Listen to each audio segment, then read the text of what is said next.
"Come take your daughter," Kelvin said into the phone. Vivian was standing right there. She heard every word, but instead of fighting him, she slowly took off her wedding ring and placed it beside the kitchen sink. Kelvin glanced at it, then back at her. Vivian didn't answer. She wiped her eyes with the back of her hand, walked upstairs, and closed the bedroom door behind her. For several minutes the house was completely quiet. Then headlights swept across the windows. One black SUV stopped outside, then a second, then a third. Kelvin's expression changed when he counted 6. He had expected Vivian's mother, but the first man out wasn't Vivian's mother. He wore an earpiece and walked straight toward the house. Behind him came several sharply dressed professionals Kelvin had never met.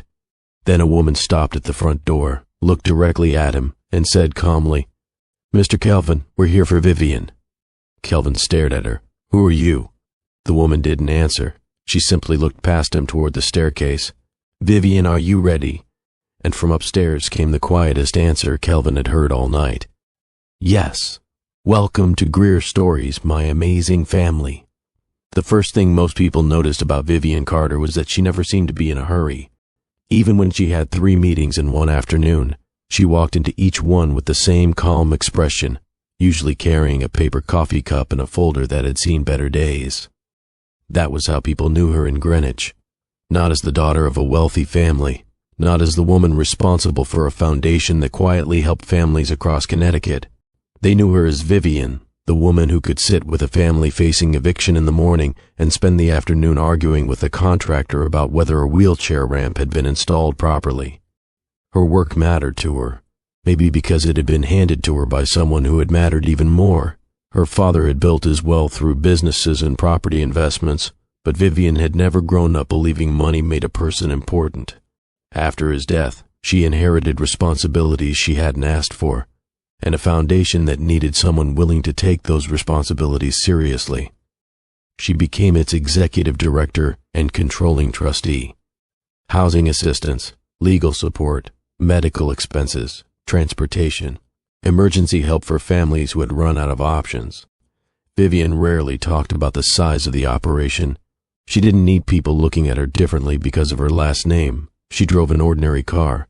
She avoided expensive displays, and when someone thanked her for helping, she usually redirected the conversation toward the people who had actually done the work. That was the version of Vivian most people knew. Kelvin was supposed to be one of the few people who knew more. They had been married for 2 years, and from the outside their life looked comfortable and ordinary. They had a beautiful home in Greenwich. Kelvin had a successful career. Vivian had her nonprofit work. They traveled occasionally, went to dinners with friends, and had settled into the kind of routines couples often stop noticing. Kelvin knew how she liked her coffee. Vivian knew which meetings made him nervous.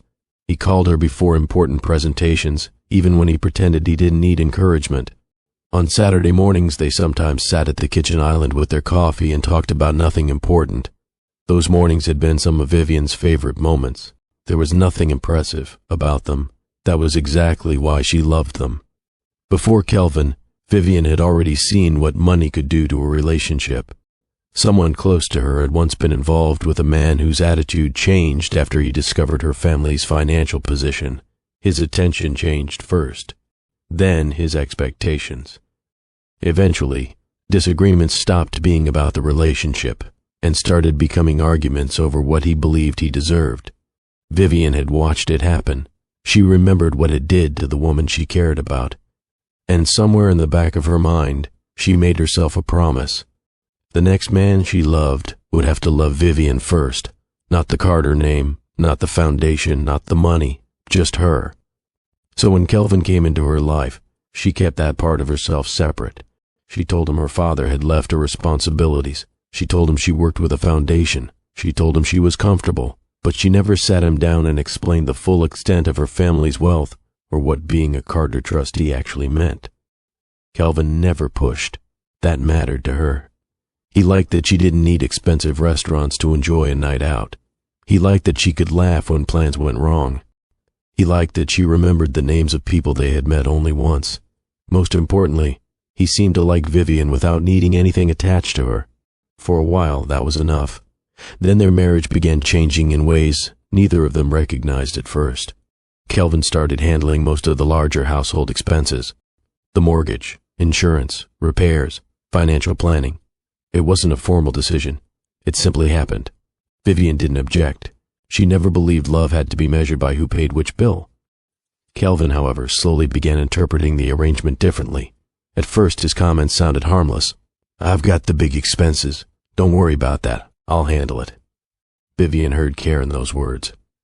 Kelvin began hearing something else. He began seeing himself as the person carrying more of the financial weight, and without either of them saying it out loud, another assumption started taking shape. Vivian had money, but Kelvin believed he was the one carrying their financial future. He had no idea how much that belief would eventually cost them. Kelvin had always liked being the person who handled things. If the furnace made a strange sound, he was already calling someone before Vivian finished explaining what she'd heard. If an insurance letter arrived, he opened it. If a repair needed to be scheduled, Kelvin put it on the calendar. Vivian appreciated that about him. There was something comforting about knowing that when a problem appeared, Kelvin usually moved toward it instead of away from it. For the first year of their marriage, that quality made life easy. Then it slowly became part of how Kelvin measured himself. The change was so gradual that Vivian barely noticed it. One evening, she was standing at the kitchen counter sorting receipts when Kelvin walked in from work. "You don't have to worry about those," he said. Vivian looked up. "I was just putting them together. I'll take care of it." She handed him the stack. "Okay." He carried the receipts into his office. Nothing about the exchange seemed important. A few weeks later, they were discussing an insurance payment. Vivian mentioned that she could transfer money from one of her accounts. Kelvin shook his head. "No, I've got it." "You sure?" "Yeah, it's fine." She let it go. That was how the change happened. Small enough to dismiss, ordinary enough to ignore.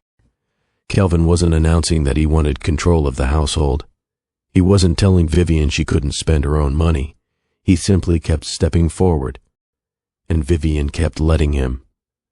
One Saturday afternoon, they were sitting at the dining table looking over their monthly expenses when Kelvin pointed toward the mortgage. "Don't worry about that one." Vivian looked at him. "I wasn't. I know, I'm just saying I've got the bigger expenses covered." She gave him a small smile. "Okay." He went back to the spreadsheet. The conversation ended. Later that evening, while Vivian was putting away clean dishes, Kelvin called from the living room. "Vivian?" "Yeah?" "You know you don't have to feel like you need to match me financially, right?" She stopped with a plate in her hand. "What?"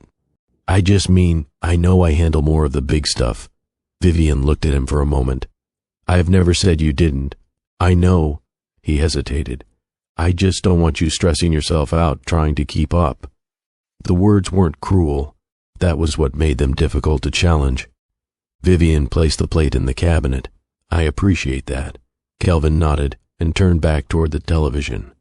That should have been the end of it. But later, Vivian found herself wondering whether he had been reassuring her or quietly defining their roles. She decided not to make too much of it. Money was already something she had spent years trying to keep from becoming the center of her relationships. She wasn't going to turn one awkward comment into an argument about it. So life continued. She paid some expenses, Kelvin paid others, and when he insisted he had something covered, she usually let him.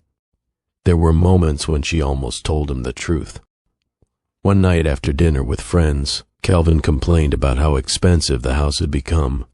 Vivian almost said, "You don't have to carry all of that." But she stopped herself. She could have told him. She simply wasn't ready to tell him everything. Around the same time, Kelvin became more serious about investing. He read financial reports at the kitchen table. He listened to business podcasts during his commute. Some nights he stayed up late with his laptop open, studying numbers Vivian didn't recognize. "You're really into this lately," she said one evening. Kelvin looked up. "I think I finally found something worth taking seriously." "What is it?" "An investment opportunity." She waited. He smiled. "I'll explain it when I know more." Vivian nodded. "Okay." Time. Vivian thought her husband was simply excited about an opportunity. Kelvin thought he was preparing to build something that would make their life even better. Neither of them understood, that they were moving toward the same decision from completely different places. Vivian was trying to protect their marriage from money. Kelvin was beginning to believe money was one of the ways he protected the marriage. Soon, those two beliefs would collide. Kelvin didn't fall in love with the investment because someone promised him easy money. That would have made the decision simple. Instead, the opportunity looked responsible. The company had real revenue, experienced management, and several years of financial records that Kelvin spent weeks studying. Two colleagues he respected were considering investing as well. They had asked questions he hadn't thought of and pointed him toward reports he hadn't seen. Kelvin liked that. He wasn't gambling. At least that's what he told himself. Most nights after Vivian went upstairs, he stayed at the kitchen table with his laptop open, moving between spreadsheets and company reports. One evening, Vivian came downstairs for water and found him still there. "You're still working?" Kelvin looked at the clock. "Apparently." She smiled. "You said that 2 hours ago." "I know." She walked over and looked at the screen. "I don't understand any of that. Neither did I at first." He turned the laptop slightly toward her. "This company has actual revenue. They're not trying to sell some idea that doesn't exist. They've already got contracts." Vivian studied his face rather than the numbers. "You really believe in it?" "I do. That much?" Kelvin nodded. "I think this could be big." Vivian picked up her glass. "Then make sure you sleep before you become a billionaire." He laughed. "That's the plan." She kissed the top of his head and went upstairs. Kelvin watched her disappear. For a moment, he felt completely certain about the future. He pictured paying down the mortgage faster, taking longer vacations, putting more money into retirement, maybe even buying a second property someday. The investment wasn't just an investment in his mind anymore. It had become a picture of the life he wanted to give them. The problem was the capital. Kelvin had enough money to make a meaningful investment, but not enough to reach the amount he believed would make the opportunity truly worthwhile.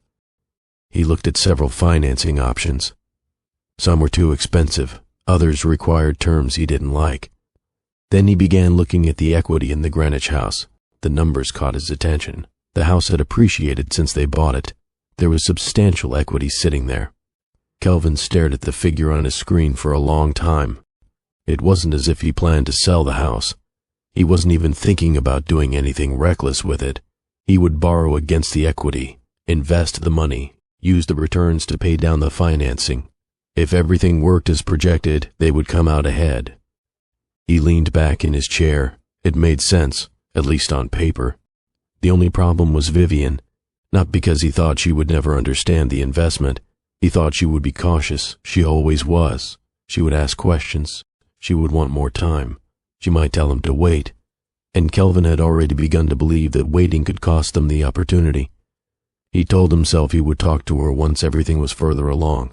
That way he could bring her a complete plan instead of an idea. That sounded reasonable. It also made the decision easier to make. A week later, Kelvin had a call with the lender. He answered questions about the property, their mortgage, his income, and the amount of financing he was considering. When the lender asked whether Vivian was aware of the application, Kelvin paused. Only for a second. "She knows we're looking at investment opportunities," he said. That was true. It just wasn't the whole truth. After the call, Kelvin sat quietly in his office. He knew he should tell her. He also knew exactly what she would say. "Let's slow down." He could already hear it. And somewhere between those two thoughts, Kelvin made the decision that changed everything. When? He continued the financing process without telling Vivian. He didn't hide his phone. He just stopped leaving it on the kitchen counter. If a lender called while Vivian was nearby, he stepped outside. If an email arrived, he read it in his office. Documents were sent to the house. He picked them up before Vivian could see them. He told himself it was temporary. Once the financing was approved, he would sit down with her, explain everything, show her the numbers, and she would understand. Then, one afternoon, Vivian needed the tax documents. Kelvin wasn't home. She went into his office because she knew where he usually kept them. The folder wasn't there. She opened the lower drawer. Nothing. Then she noticed an envelope partly tucked beneath an old insurance file. It wasn't addressed to her. She almost put it back. Then she saw the name of the lender. Vivian pulled the envelope free. Her eyes moved across the first page. Property address, loan amount, Home equity, borrower information. She read it once. Then again. Kelvin had not told her. Not about the application, not about the amount, not about using their home. Vivian lowered the papers slowly. For several seconds she simply stood there holding them. Then she looked toward the closed office door. And for the first time in their marriage, Vivian understood that the problem between them might not be money. It might be that Kelvin had started making decisions as though he had the right to make them alone. Kelvin knew something was wrong the moment he walked through the front door. Vivian was sitting at the kitchen table. The papers were spread neatly in front of her. She wasn't looking at her phone. She wasn't drinking the coffee beside her. She was simply sitting there with both hands resting on the table. Kelvin stopped. His eyes went to the documents, then to Vivian. "How far along is this?" He didn't bother asking what she meant. He took off his coat and placed it over the back of a chair. "It's not finalized." Vivian looked down at the papers. "You applied. I started the process, without telling me." Kelvin pulled out the chair across from her but didn't sit. "I was going to tell you. When I knew exactly what I was dealing with." Vivian looked up. "You already knew enough to give them our house." "I didn't give them anything. You used the house as collateral. It hasn't been finalized. That isn't what I asked." Kelvin rubbed his forehead. "Vivian, can we not do this like I'm some stranger who walked in here and made a decision about a property that isn't mine?" She stared at him. "Then why didn't you tell me?" "Because I knew you'd want to slow everything down." "Maybe I would." "Exactly." There was a short silence. Kelvin pulled out the chair and finally sat. "I've spent weeks researching this. I have numbers, I have projections. 2 people I trust are doing the same thing. This isn't some crazy idea I came up with over breakfast." "I never said it was crazy." "Then what is the problem?" Vivian looked at him as though the answer should have been obvious. "You didn't tell me." "I was going to." "You keep saying that." "Because it's true." "No, Kelvin, you were going to tell me after you had already decided." He leaned back. "I hadn't decided. You applied. I was exploring financing, using our home that I pay the mortgage on." Vivian went quiet. Kelvin heard himself say it and seemed to realize how it sounded. But he didn't take it back. "I didn't mean it like that." She looked at him. "Then how did you mean it?" Kelvin didn't answer immediately. He looked tired now. "I've been trying to build something for us. I know." "Do you?" Vivian lifted her eyes. "Yes, because lately it feels like everything I do financially gets questioned." "This isn't about questioning every bill you pay." "Then what is it?" Vivian touched the corner of the top page. "This." Kelvin looked at the document. "You made a decision that could affect where we live, and I found out because you left paperwork in your office. I didn't leave it for you to find." "I know. Then stop making it sound like I deliberately hid it." "I didn't say that. You're acting like I did." Vivian leaned back. For a few seconds, neither spoke. Kelvin's voice softened. "I thought you trusted me." Vivian looked at him for a moment. "I trusted you to talk to me." Kelvin's face tightened. "That's not the same thing." "No." She lowered her eyes to the papers. "It isn't." Kelvin stood and walked toward the counter, then turned back. "I carry a lot of this household, Vivian." She said nothing. "The mortgage, the insurance, repairs, most of the major expenses. I don't throw that in your face. No, I do it because we're married." "I know. So why does it feel like I'm being treated like I did something wrong because I tried to make a move that could help us?" Vivian's fingers tightened around the edge of the paper. "You're still talking about the investment, because that's what this is about." "No." She looked directly at him. "It isn't." Kelvin stopped. Vivian's voice was quiet. "The investment isn't what hurts." He waited. "You made a decision about our home without me." Kelvin opened his mouth, then closed it. Vivian looked back down at the papers. "I needed you to talk to me before you decided what was best for both of us." Kelvin's jaw tightened. "So that's what this is?" "What?" "You think I don't know what's best for us?" Vivian didn't answer. That silence bothered him more than an argument would have. He had walked into the house expecting a conversation about paperwork. Instead, he was beginning to understand that Vivian wasn't asking whether his investment made financial sense. She was asking something much harder. When had he started believing that being the one who paid more meant he was the one who got to decide? Kelvin stayed near the counter, his arms folded. Vivian remained at the table. Neither seemed willing to be the first person to soften. "So you think I should have asked permission?" Kelvin said. Vivian looked up. "I think you should have talked to your wife." "I was trying to protect us." "From what?" "From missing the opportunity." She shook her head. "You keep saying that like it explains everything." "It does explain everything. No, it explains why you wanted to invest." "It doesn't explain why you decided I didn't need to know." Kelvin's mouth tightened. "I knew you'd worry. Maybe I would. You always do." Vivian stared at him. "What does that mean? You worry about every little thing." "That's not fair. I'm not saying it's bad. It sounds like you're saying it is." Kelvin turned away. "I just knew how this conversation would go." "And you decided that was enough reason to have it without me?"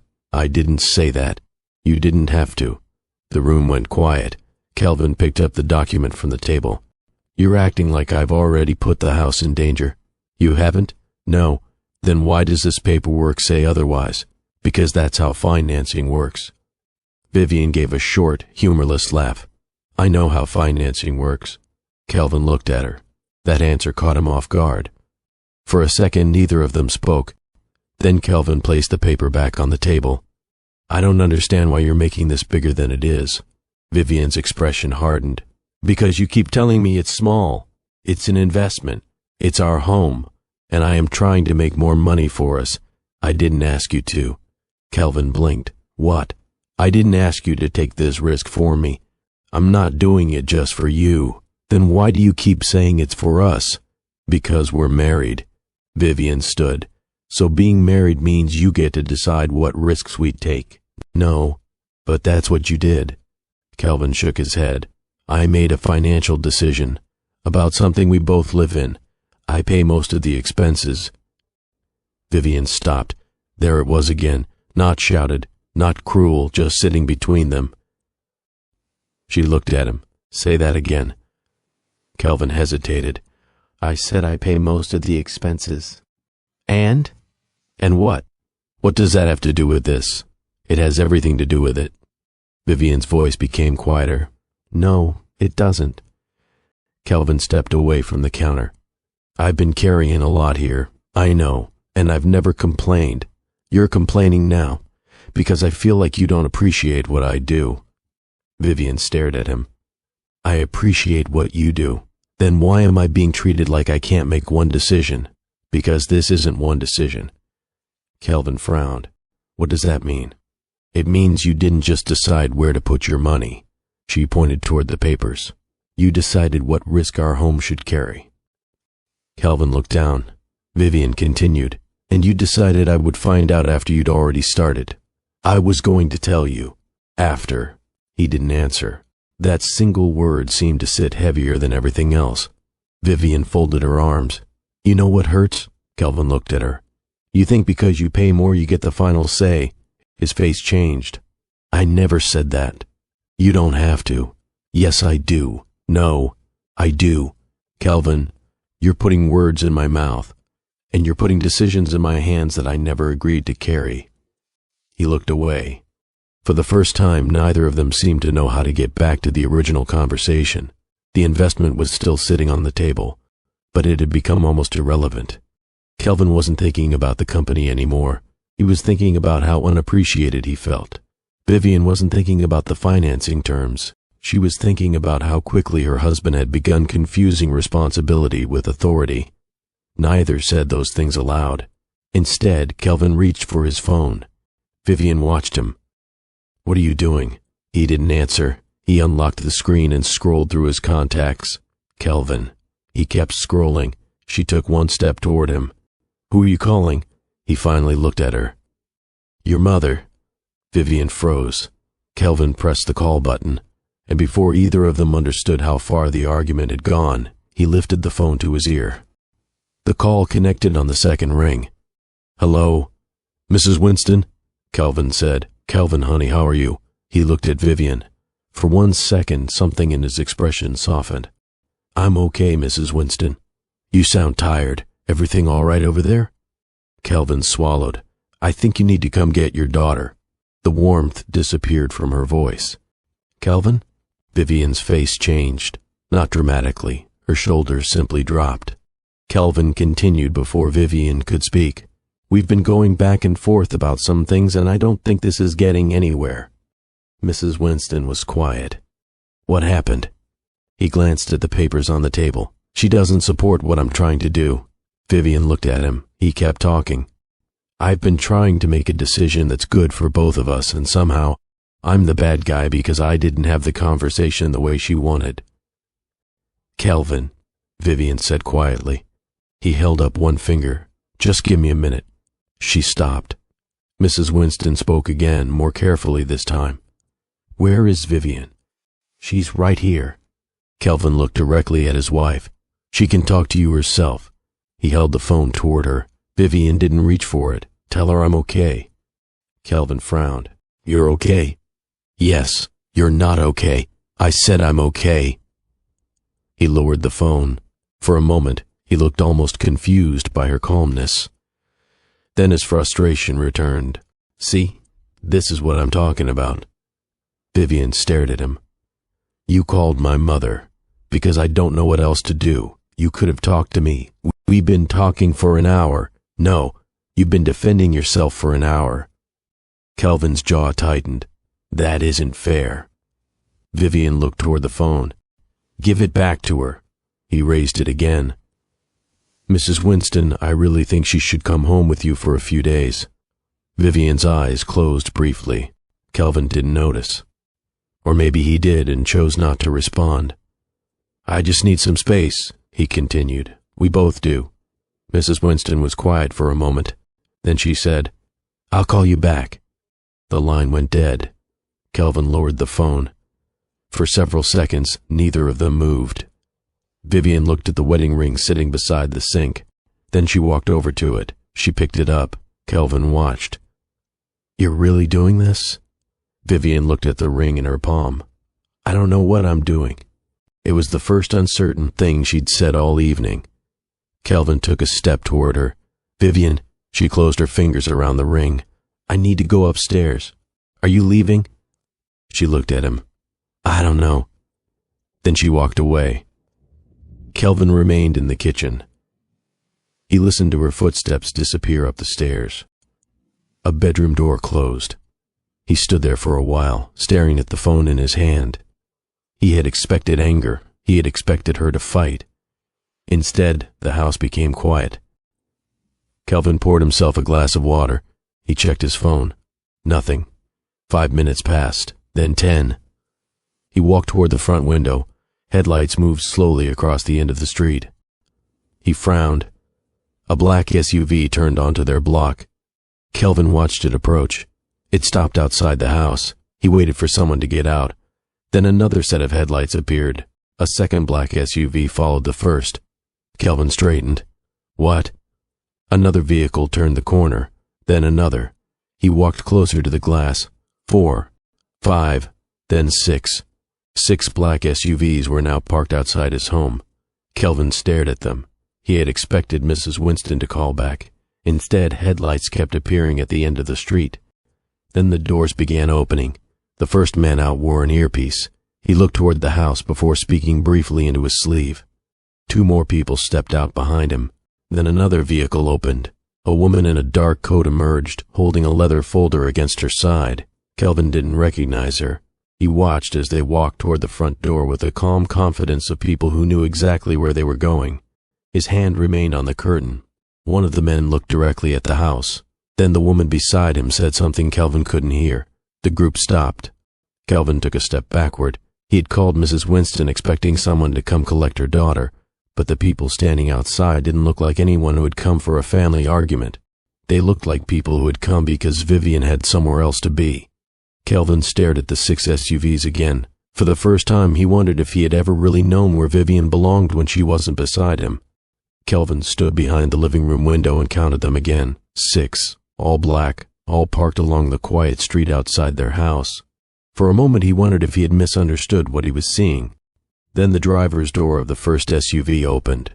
A man stepped out wearing a dark suit and an earpiece. He didn't look around like someone trying to find an address. He looked straight at the house. Another vehicle door opened, then another. People began stepping onto the sidewalk with the calm efficiency of people who had done this before.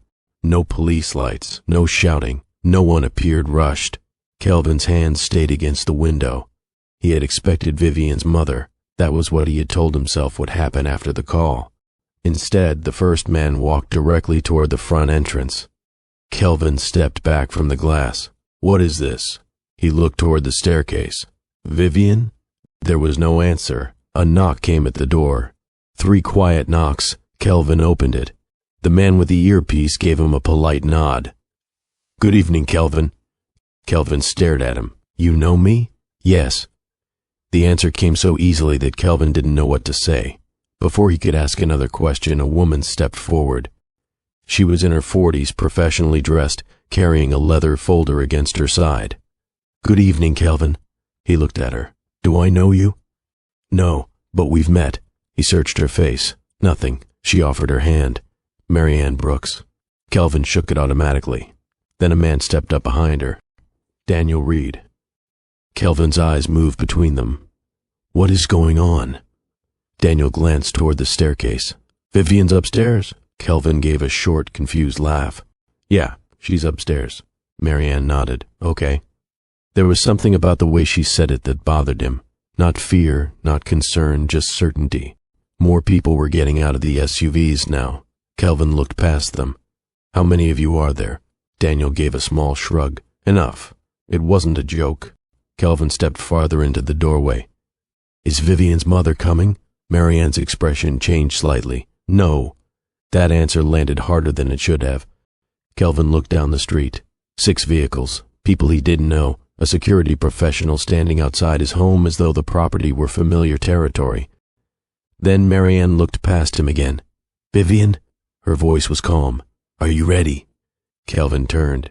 Vivian was halfway down the stairs. She had changed clothes. Simple black pants, a cream blouse, her hair pulled back. She wasn't carrying much. Kelvin looked at her, then at Marianne. "What does that mean?" Vivian reached the bottom step. She looked at Marianne. "Yes." Kelvin's eyebrows drew together. "Yes?"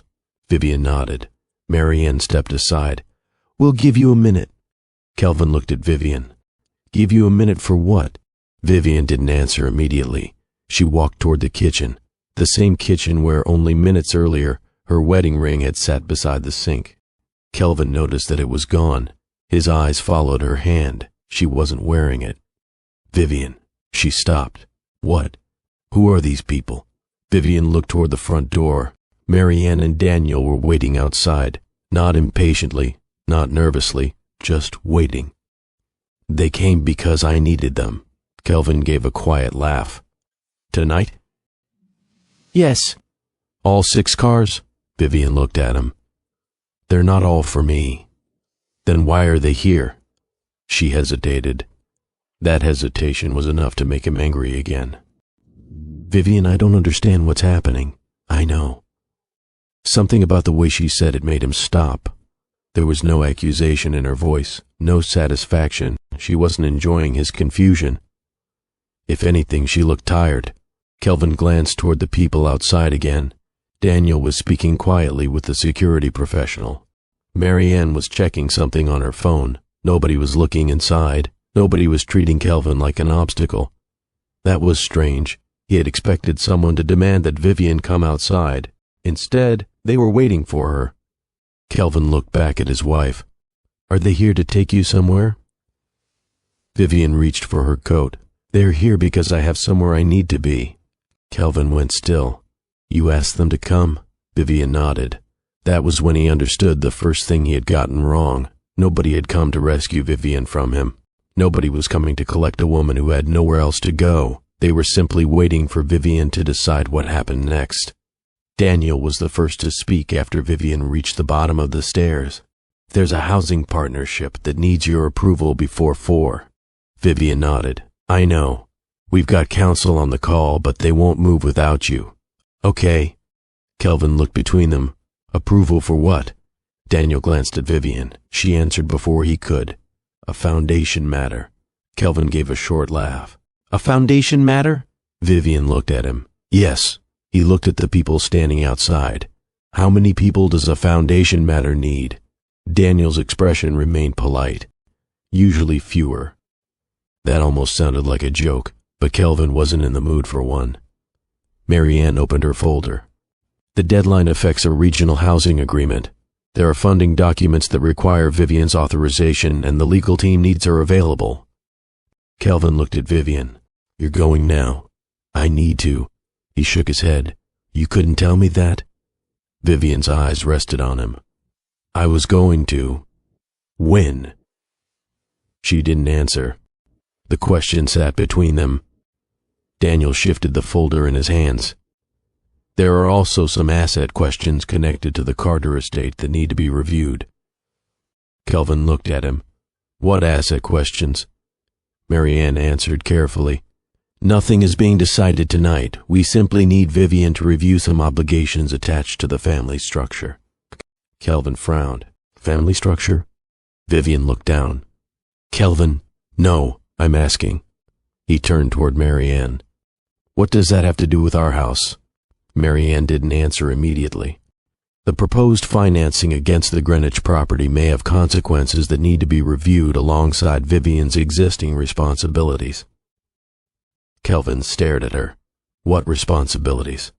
Vivian finally spoke. Some family assets are connected. How?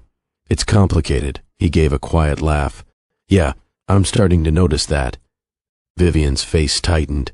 Daniel stepped in. The important thing is that nobody is accusing you of anything.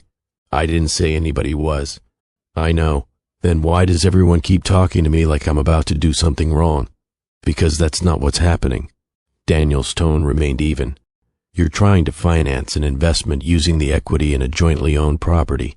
That's a financial decision with consequences. Vivian has separate obligations as a trustee.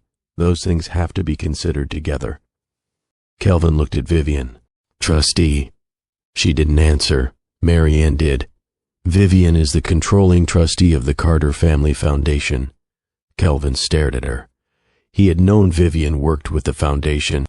He had known her father left it behind. But the way Marianne said it made the role sound very different from what he had imagined. How long? Vivian looked at him. Since my father died.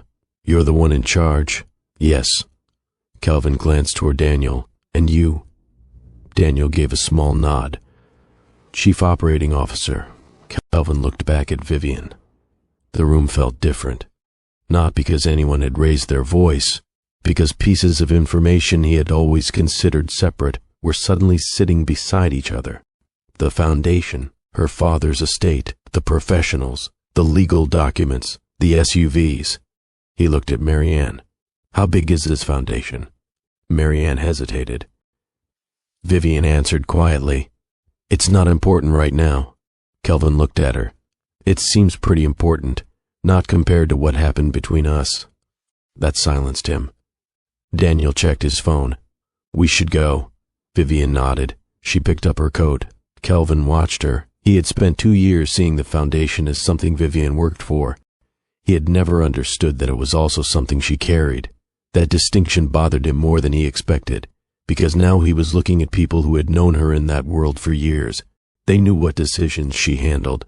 They knew what responsibilities belonged to her. They knew when she needed to be there, and Kelvin realized he had never asked enough questions to know any of it. He looked toward the front door. The people outside were waiting quietly for Vivian. He looked back at his wife. For the first time that evening, his anger gave way to something harder to name.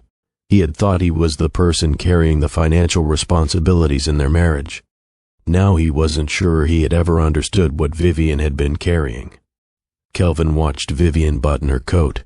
He wanted to ask another question, but none of them seemed large enough. Finally he said, You knew about all this. Vivian looked at him. I knew about my responsibilities. No, I mean this. He gestured toward the front door, the foundation, these people, the estate, all of it. Vivian didn't answer immediately. Kelvin waited. How long have they been part of your life? Some of them for years. Years? Yes. He nodded slowly. So they know you better than I do. Vivian's expression tightened. I didn't say that. You didn't have to. She looked down at her hands. Kelvin took a breath. Why didn't you tell me? Vivian looked back at him. I told you my father left the foundation. You told me you worked with it. I do. You never said you ran it. I didn't think that mattered to us. Kelvin gave a short laugh. How could that not matter? Because I didn't want it to. He stared at her. What does that mean? Vivian looked toward the people waiting outside. It means I wanted our marriage to be ours. Kelvin shook his head. You've been married to me for 2 years. I know. And you never thought I should know?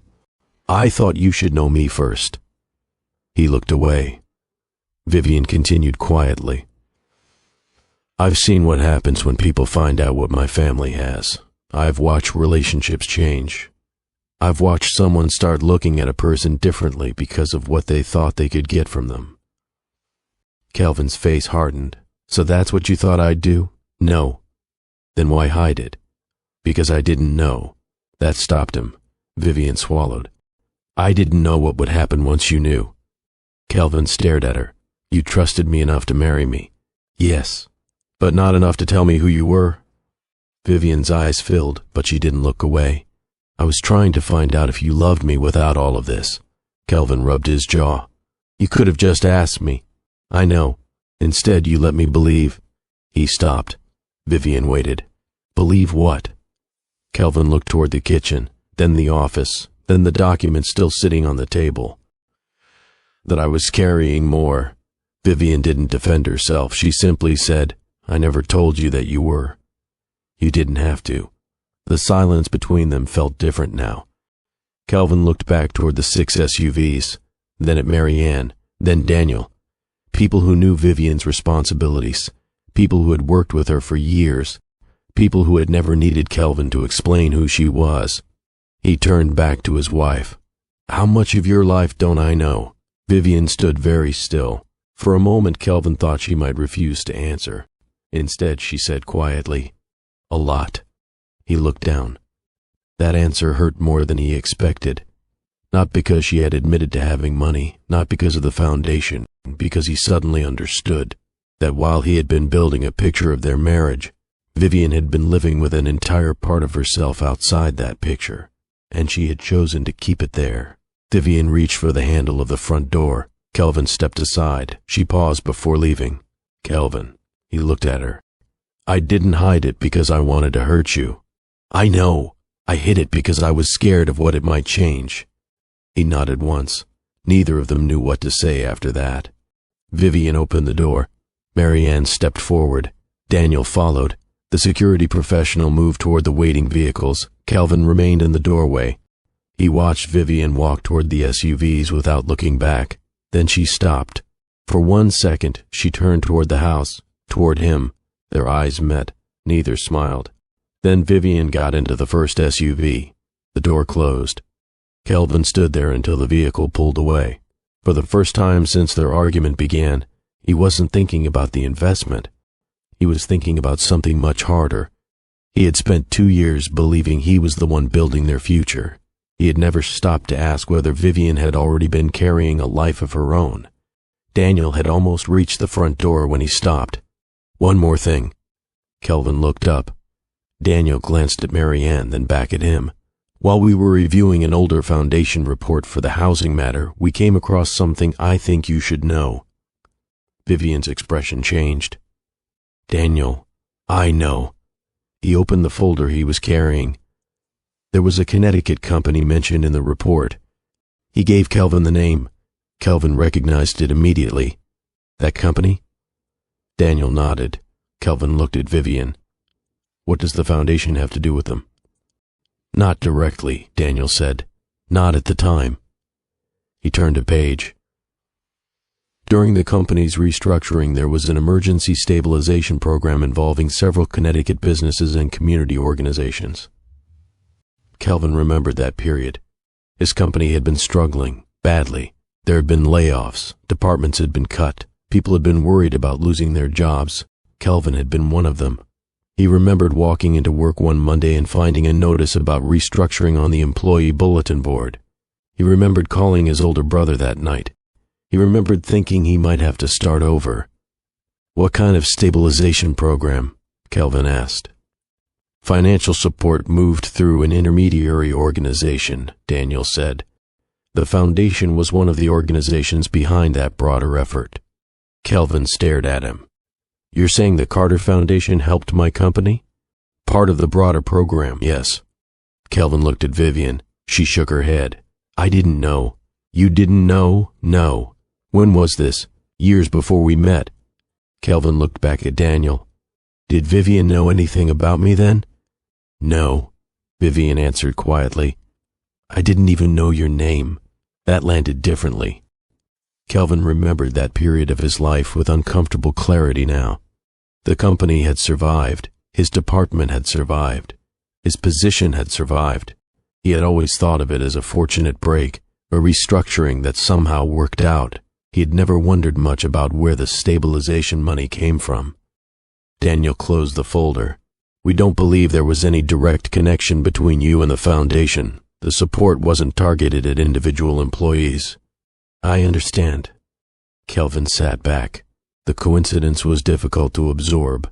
Before Vivian knew him, before they met, before he knew her last name meant anything beyond the woman he loved, her family's organization had been connected to an effort that helped keep his professional life from collapsing. Not because of him. Not for him.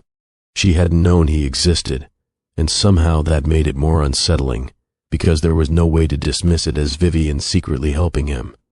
She hadn't been there. She hadn't chosen him. She hadn't even known his name. Kelvin looked at her. "So all those years ago," Vivian waited, "my life crossed into yours before I even knew you existed." Vivian gave a small nod. "Apparently." Neither of them smiled. The irony wasn't funny anymore. Kelvin looked down at the financing papers still sitting on the kitchen table. The same house he had been willing to use as collateral. The same wife he had assumed depended on his financial judgment. And now he was learning that her family's responsibilities had touched his life long before he ever became part of hers. He didn't know what to do with that, so he said nothing. Kelvin stayed at the kitchen table after Daniel and Marianne stepped outside. He could still hear their voices near the front door. Vivian remained by the counter. Neither of them moved toward the other. Kelvin looked at the financing papers, then at Vivian. "You never needed me to pay the mortgage." Vivian lowered her eyes. "No." He nodded slowly. "I guess I should have known that. You didn't, but you let me believe it." Vivian took a breath. "I let you believe I was comfortable. I didn't realize how much you had filled in the rest yourself." Kelvin looked down at the papers. "All those times I said, 'I've got the big expenses.' I remember. You never corrected me." "No." "Why?" Vivian was quiet for a moment. "Because correcting you would have meant explaining everything. And you didn't want to. I was afraid to." Kelvin leaned back. "Afraid of what?" Vivian looked toward the window. "Of losing the way you looked at me." He frowned. "I never looked at you because of money. I know that now." "Now?" She turned toward him. "When we first met, I didn't know." Kelvin rubbed his hands together. "You thought I'd change. I thought anyone might." He looked at her for a long moment. "And you still married me?" "Yes, knowing you could have had a completely different life." Vivian gave a small shrug. "I didn't want a completely different life. You could have had anything." "I didn't want anything." She paused. "I wanted you." Kelvin looked away. That was the first thing she'd said all evening that he didn't know how to argue with. He remembered their first apartment before the house, the cheap takeout they ate on the floor because they hadn't bought a dining table yet, Vivian laughing when he tried to assemble a bookshelf and put one of the shelves in upside down. The Saturday they drove 2 hours just to find a little restaurant she had heard about. None of those memories had involved money. They had been theirs. Kelvin looked at her again. "Then why didn't you trust me?" Vivian's mouth tightened. "I did. You hid this from me. I trusted you with my heart." She paused. "I wasn't sure I could trust what money would do to the rest." Kelvin sat very still. He wanted to argue. He wanted to tell her she should have known better. But the words wouldn't come, because he remembered how his own behavior had changed without him noticing. At first, paying the bigger bills had simply been something he was proud to do. Then it became something he mentioned. Then something he used to explain why his judgment should carry more weight. He looked at the financing papers. "I thought I was protecting you." Vivian nodded. "I know. I thought I was building something for us. I know. But somewhere along the way..." He stopped. Vivian waited. "I started thinking that because I was paying for more, I had more say." Vivian didn't answer. She didn't need to. Kelvin looked at the ring sitting beside the sink. Her wedding ring. He hadn't noticed it there before. "You really took it off?" Vivian looked at it. "Yes."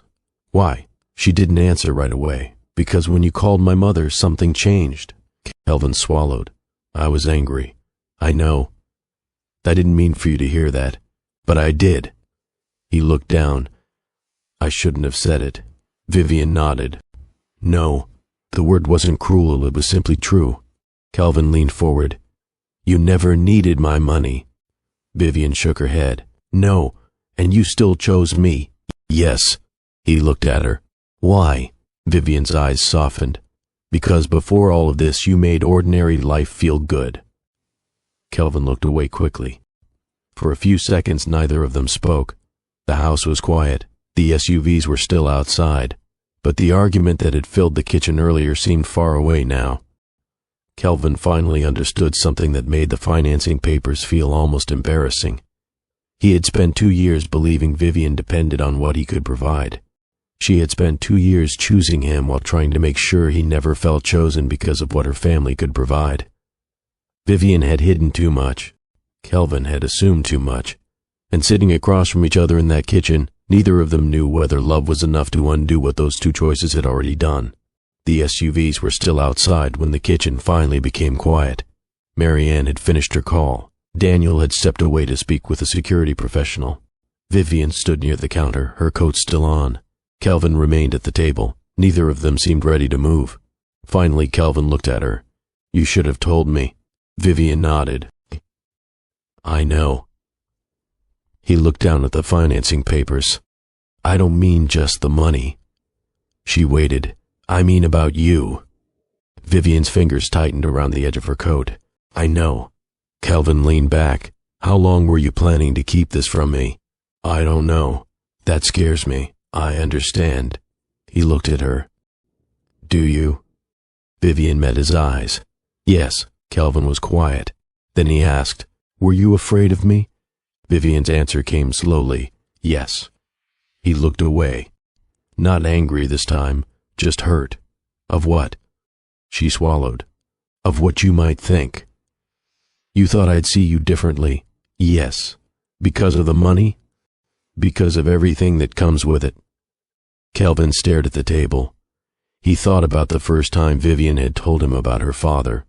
She had spoken about him as a father first, not as a wealthy man, not as someone who had built a foundation. She had told Kelvin about the way he used to leave handwritten notes beside her breakfast plate when she was in college. She had talked about the arguments they had, the mistakes he made, the things she wished she had said before he died. Kelvin had known those stories. He just hadn't known the size of the world surrounding them. "I thought you trusted me," he said. "I did, but you were afraid to tell me." "Yes." He nodded slowly. That was difficult to hold together. Both things were true. To marry him, and she was still afraid that knowing everything might change him. Kelvin looked toward the window. The 6 SUVs were beginning to pull away. One by one they disappeared down the street. Soon there were only 2 left, then 1, then none. The driveway looked ordinary again. Kelvin watched until the last taillights disappeared.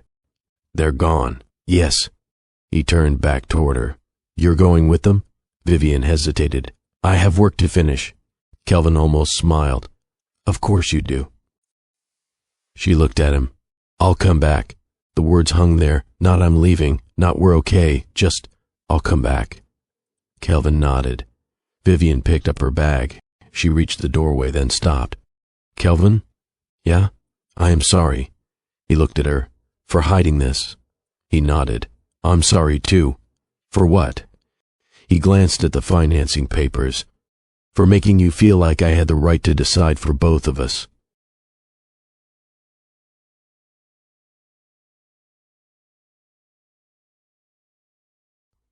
Kelvin remained at the kitchen table, the same table where, earlier that evening, he had been certain he was right. Now he wasn't sure what being right even meant. He picked up the financing documents.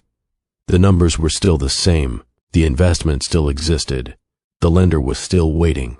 But something had changed. The investment still made sense on paper.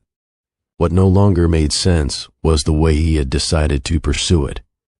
Kelvin set the papers back down.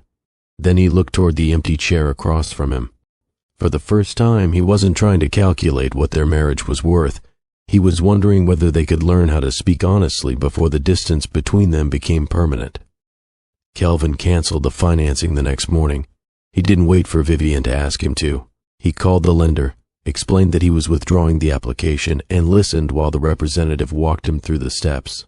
There was no dramatic conversation, no argument, just paperwork. When the call ended, Kelvin sat at his desk for several minutes with the phone still in his hand. The investment was still good. That hadn't changed. What had changed was his understanding of what he had done to get it. He had taken a decision that belonged to both of them and made it his alone. Later that afternoon, Kelvin met with his financial advisor. I need to tell you something, he said. The advisor looked up from the file. I shouldn't have started this process without my wife. There was a pause. Then the advisor nodded. That matters. Kelvin looked down. I used to think because I paid more I had more responsibility. You did have responsibility. I know. He swallowed. I just confused responsibility with authority. That was harder to say, but he said it anyway. When Kelvin got home, Vivian was already there. She was sitting at the kitchen table with her laptop open. She looked up when he entered. He didn't sit immediately. I stopped the financing. Vivian closed the laptop. Okay. I also told my advisor what happened. She waited. I didn't defend it. That got her attention. Kelvin pulled out the chair across from her. I was wrong. Vivian looked at him. He took a breath. I'm not asking you to forgive me. She stayed quiet. I thought because I was handling more of the bills, I had earned the right to make decisions like that. Vivian's eyes dropped to the table. I was wrong. He looked at her. And when I called your mother, his voice caught slightly. Vivian looked up. I shouldn't have done that. He stared at his hands. I shouldn't have told her to come take her daughter. Vivian remained quiet. Kelvin continued. I was angry. I felt like you were against me, but that wasn't an excuse. No, I know. For once, he didn't try to argue. A few seconds passed. Then Vivian said, I owe you an apology too. Kelvin looked surprised. She folded her hands together. I let you believe I had less than I did. He didn't respond. I told myself I was protecting our marriage. You were. I was protecting myself too. Kelvin looked at her. Vivian continued. I was afraid that if you knew everything, you'd start looking at me differently. You were afraid of me. Yes, the answer still hurt him. But this time he didn't turn away. I understand why now. Vivian's eyes lifted. You do? I don't like it. I know, but I understand it. She nodded. Kelvin looked around the kitchen. Nothing had changed. The same chairs, the same cabinets, the same small scratch near the edge of the table. But sitting there now felt different. I don't know what we're supposed to do, he said. Vivian looked down. Neither do I. That answer was probably the most honest thing either of them had said all week. Kelvin reached for the financing papers he'd brought home. He placed them on the table. Then he pushed them away from himself. They're canceled. Vivian looked at the documents. Okay, I don't expect that to make you trust me again. No, he nodded. I just wanted you to know I understand why I had to do it. Vivian was quiet for a moment. Then she said, Thank you. It wasn't forgiveness. Kelvin knew that. It wasn't reconciliation either, but it was something, small enough to miss if he wasn't paying attention. He looked at his wife. For the first time, he wasn't trying to convince her that he had been right. He was simply trying to become someone who didn't need to be right at her expense. And Vivian still had to decide whether that man was someone she could trust again. For the next few weeks, Kelvin and Vivian tried not to make any promises. They simply tried to make it through ordinary days. Some mornings, they had coffee together. Other mornings, Vivian left before Kelvin came downstairs. There were evenings when they laughed about something small and then went quiet because neither knew what to do with the warmth that had returned. One Saturday, Kelvin burned the toast. Vivian looked at it and laughed. "You've been making toast for 2 years." I was distracted. "Clearly." He smiled. For a few seconds it felt like before. Then Vivian looked away. Neither of them mentioned it. Those moments mattered because they showed them something neither had expected. The marriage wasn't gone, but it wasn't the same either. Kelvin started changing the way he handled money. He opened every major financial conversation with Vivian instead of assuming she would agree. He showed her the household accounts, not because she had demanded access, because he realized she should never have had to ask. Vivian in turn began telling him things she had previously kept separate. Foundation meetings, estate responsibilities, decisions involving properties her father had left behind. She didn't give him every detail at once. Some things took time. But she stopped pretending they didn't exist. Still, trust didn't return simply because both people were behaving better. One evening, Kelvin came home and found Vivian reviewing foundation documents at the kitchen table. He poured himself coffee. "What are you working on?" "A property issue." He nodded. Then he caught himself. "Do you want to tell me about it?" Vivian looked up. The question was simple, but she heard the difference. He wasn't assuming. He wasn't demanding. He was asking. She closed the folder. "Yeah." She explained the situation. Kelvin listened. He didn't offer a solution. When she finished, he said, "That sounds complicated." "It is. Do you want my opinion?" Vivian smiled faintly. "Not yet." He smiled back. "Fair enough." It was a small exchange, but later that night, Vivian thought about it. A year earlier, Kelvin might have jumped into the problem and started telling her what he thought she should do. Now he was learning to wait, and Vivian was learning something too. She didn't have to protect herself by keeping every difficult part of her life hidden, but neither did she have to reveal everything simply because someone asked. That distinction mattered. Still, there were days when the past returned without warning. One evening, Kelvin walked into the kitchen. "I'll handle dinner." Vivian's shoulders tightened before she could stop them. Kelvin noticed. He paused. "Sorry." "I know." He took a breath. "I meant, do you want me to make dinner?" Vivian looked at him for a second. Then she nodded. "Yeah, that would be nice." Kelvin opened the refrigerator. Neither mentioned what had just happened, but both understood it. The old words had not disappeared. They had simply learned to be more careful with them. Later that week, Vivian was looking through her phone when she stopped. A message from her mother. Nothing unusual, but the memory of Kelvin's voice came back. "Come take your daughter." She locked the phone. Kelvin noticed. "What's wrong?" "Nothing." He didn't push. That was another change. But Vivian knew the sentence hadn't disappeared just because Kelvin regretted saying it, and Kelvin had his own reminders. Sometimes he would see Vivian talking to Marianne or Daniel and feel a brief, uncomfortable awareness of how much of her world existed beyond him. He never accused her. He never complained. He simply noticed. They were learning that forgiveness wasn't the same as forgetting. Months passed. Some days were easy, some weren't. They went out to dinner once and laughed for almost an hour. The next week, a conversation about finances ended with Vivian leaving the room because she couldn't bear hearing Kelvin say, "I didn't mean it like that," one more time. He understood why. Meaning well had never erased what something had done. One night, they sat together on the back porch. Kelvin looked at her. "Do you think we're getting better?" Vivian was quiet. "I think we're trying. That's not the same thing." "No." He nodded. She looked toward the yard. "I'm glad we're trying." Kelvin smiled faintly. "So am I." They sat there without speaking. For the first time in months, the silence didn't feel like punishment. It felt like two people who were still figuring out whether the life they had built could become something honest again. But Vivian had begun to understand something Kelvin hadn't yet fully accepted. Forgiving him did not mean she was required to stay, and loving someone did not always mean the relationship was still healthy enough to continue. 6 months after the night of the 6 SUVs, the house had become quiet in a different way. There were no more arguments about money. Kelvin never made another major financial decision without talking to Vivian first. Vivian stopped hiding foundation meetings and estate responsibilities behind vague answers. They had gotten better at talking. That was the problem. They had gotten better at talking, but they hadn't quite found their way back to being a couple. One Sunday afternoon, Vivian stood at the kitchen counter sorting through the mail. Kelvin walked in, saw an envelope from her attorney, and stopped. "Everything okay?" "Yeah." He nodded. "Okay." He started to walk away. Then Vivian looked at him. "You can ask." Kelvin turned. "I wasn't trying to pry. I know." He smiled faintly. "I just don't want to go back to thinking I have to know everything."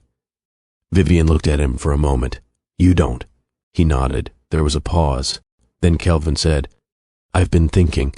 Vivian smiled slightly. "That usually worries me." He laughed.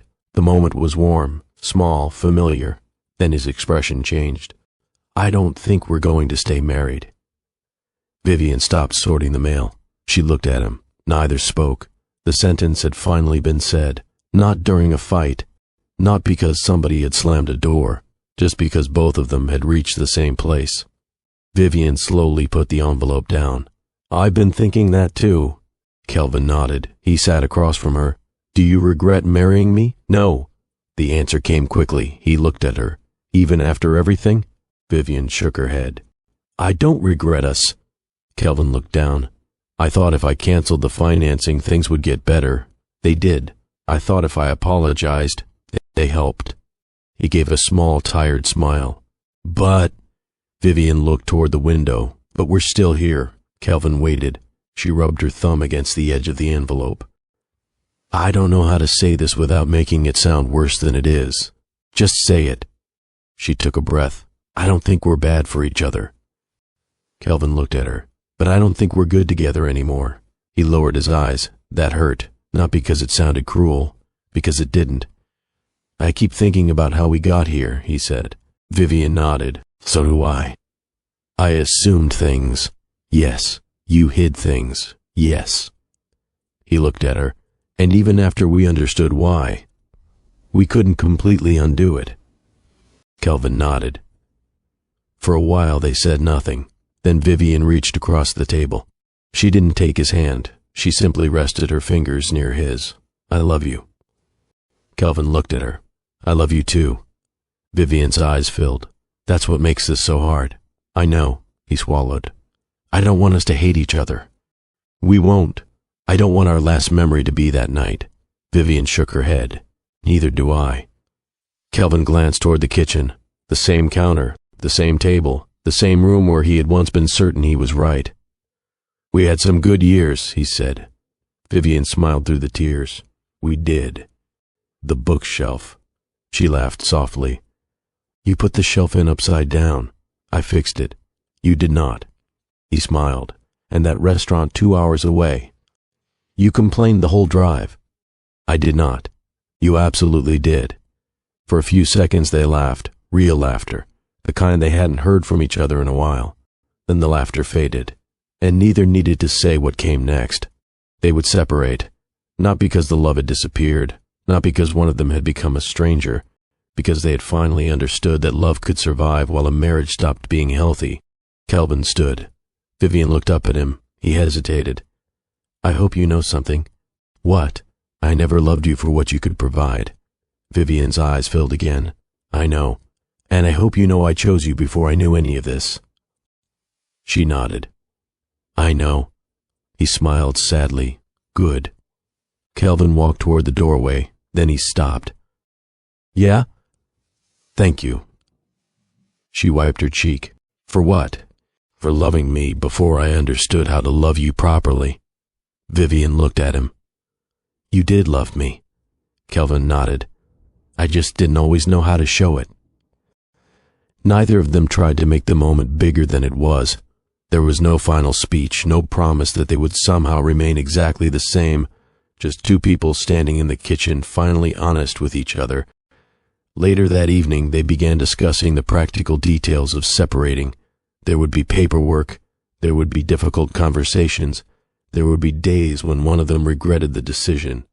But neither of them left that kitchen believing the other had been their enemy. They left knowing that something real had existed between them. They were no longer trying to win the marriage. They were trying to leave it without losing the respect they had once had for each other. Something. If you were in Kelvin and Vivian's marriage, would you have stayed and tried to rebuild the trust? Or would you have walked away once you realized how much they had stopped telling each other? Vivian kept a major part of her life hidden because she was afraid money would change the way Kelvin loved her. Kelvin, in his own way, stopped communicating too, making a major financial decision without giving Vivian a voice in it. So tell me honestly in the comments, could you rebuild a marriage after trust had been damaged on both sides? And if this story meant something to you, stay with us here at Greer Stories. Subscribe and join our family for more stories about love, choices, consequences, and the moments that can change a marriage forever. Until next time, take care of yourself and the people you love.